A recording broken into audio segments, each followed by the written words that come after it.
रामकृष्ण हरी. पुन्हा एकदा मी आता खोपोलीला जाण्याच्या मार्गावर एक बारवई नावाचं गाव आहे. हरीश्वर पाटील यांनी मला सांगितलं की बारवईला एक विठ्ठल मंदिरचं आहे. तर हा माझ्यासोबत इथंच गावात भेटलेला माझा आहे नागेश आहे. हा आर्यन आहे, हा बारका पण आर्यन आहे. आणि ही आमची ताई आहे ऐश्वर्या. हिने आता नुकतंच 10वीची परीक्षा दिली 1 वर्षापूर्वी. 77 तिला टक्के पडले.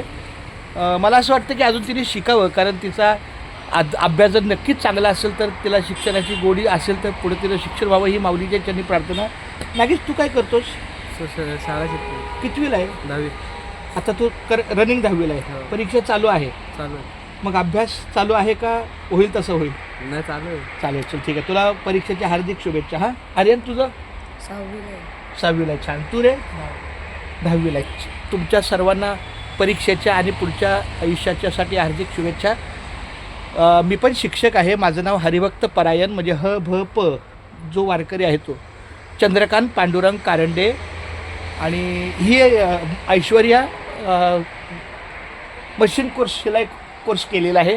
खूप छान हसतमुख चेहरा आहे. रामकृष्णारी, गॉड ब्लेस यू. हसतमुख चेहरा माझ्या बाळाचा. माझी मुलगी 27 वर्षाची आहे. MD करते, म्हणजे BA MS आयुर्वेदिक डॉक्टर झालेली आहे आणि पुढं MD करते. आणि मुलगा माझा हॉटेल मॅनेजमेंट झाला आहे आणि तो पुण्याला असतो. तो बार टेंडर आहे.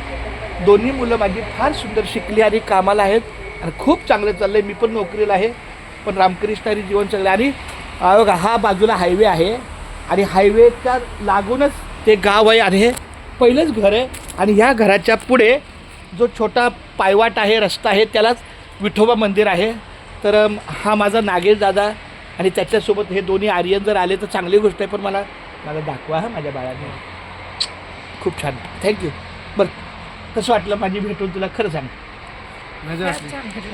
बरं ये बाय ऐश्वर्या, सॉरी. हां बोल, तुझं काय मत आहे सांग. फार छान वाटलं भेटून. अरे वा, छान छान छान, खूप छान.